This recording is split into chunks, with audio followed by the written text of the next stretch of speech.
Yeah, what's the move, stankin' bitches? You in tune to Blow Talk TV, and I'm your host, Pissy Pianci, Lamumba, aka Blow Lambo from out the barrio. You hear me? Like, share, subscribe, hit that notification bell to be the first to receive more shit here like this here from your lamb. You know what I mean? Come with the comments, the good, the bad, the pussy shit. Do it. You know what I mean? And if you like this video, go back and check out some of my other videos. And if you also like to help to see this channel grow, you can send a donation to my Cash App at Lamumba 16. That's Lamumba 16. Stanky motherfuckers.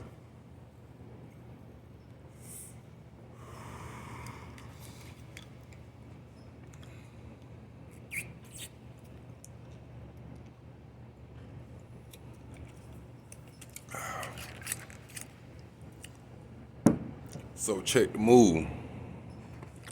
As we all know, recently a guy by the name of FG from Cross Atlantic Peru, came out and made allegations on Mob James, said he snitched on him, set him up, was an informant, set him up and had him do 10 years in the pen, you know what I'm saying, on some bullshit.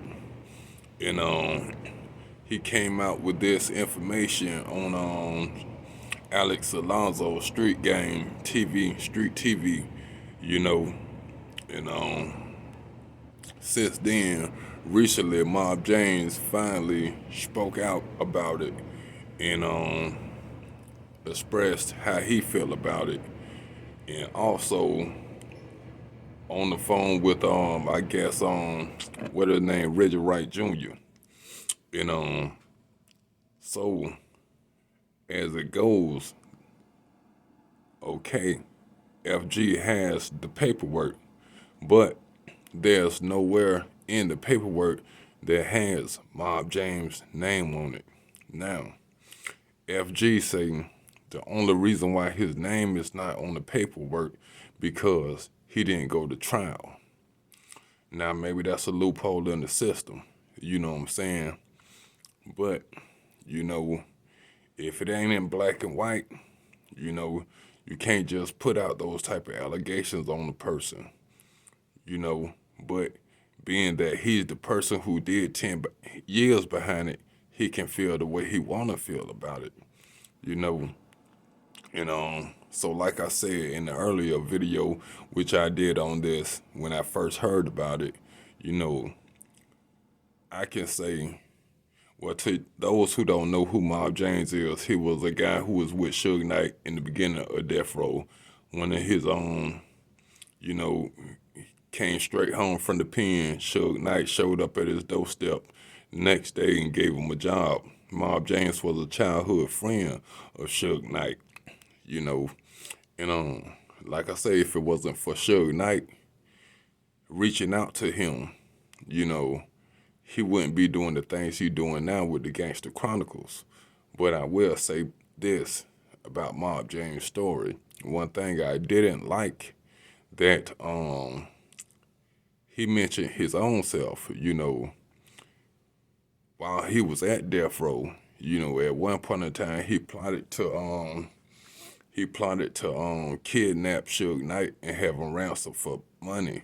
So that's the kind of fucked up thing to do to somebody who reached out to you who didn't have to do that. You know what I'm saying? And true enough, him doing that and him having Mob James having all the connections to all the pyros in a neighborhood, he gave Suge Knight his muscle,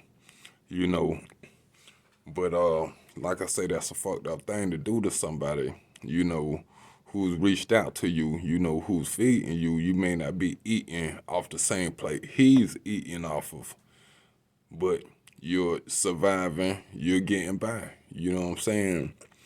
And so that's one thing that kind of struck me that was fucked up, because that move that he tried to put in play is the reason why once Suge Knight heard word of that was going to take place, even though it didn't take place, that is what made Suge Knight, start hiring police and bringing police around the situation.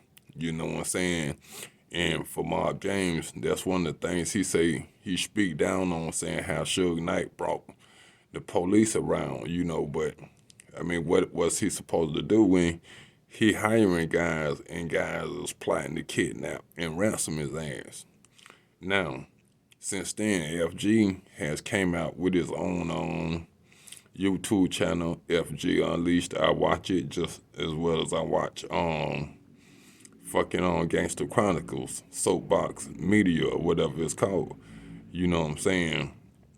And so I asked myself, and this was a question others asked, did he do this just to come out, get a name built up and come out with his own YouTube channel, in which that is what he did, and he spoke on that himself, right? But I will say, when he first came out and spoke on the situation about Mob James, he did it with Alex Alonso. Alex Alonso started out a part of the Gangster Chronicles cast, and through whatever situation, he's not a part of it. So that makes me wonder why would Alex Alonso, take up his story and put it on his channel? Could they been working together to smear Mob James' character just to build up FG? I can't say. But one thing I can say about FG, he seemed like a pretty sincere dude. But just cause a motherfucker seems sincere, that don't mean everything they saying is true. So to say about when the guy Adam 22 interviewed a couple of guys who was around Tekashi 6ix9ine. First he interviewed this guy Snow Billy, right? Then he interviewed Billy Otto and Billy whoever else. Now Snow Billy sounded pretty sincere. His story was very convincing. But when he put these other guys on, Billy Otto and whoever the other Billy was, they were saying Snow Billy was lying. So it's like, who do you believe? You know what I'm saying? But just because somebody sounds sincere, hey man, the devil is very convincing. But I will say this, I fuck with FG, I fuck with Mob James. Only God knows who's wrong and who's right, but we can't tell FG how not to feel about the situation. But at this point, Mob James' name is not on the paperwork, so there's no reason for anybody who was fucking with Mob James to stop fucking with him. And until y'all get solid paperwork on him with his name on it, if you not FG, y'all need to stop, kill that, calling him a snitch, informant, and rat. You know what I'm saying? Hey, maybe he just slipped. Maybe he just slipped through the loophole. You know what I'm saying? But like I say, you can't tell.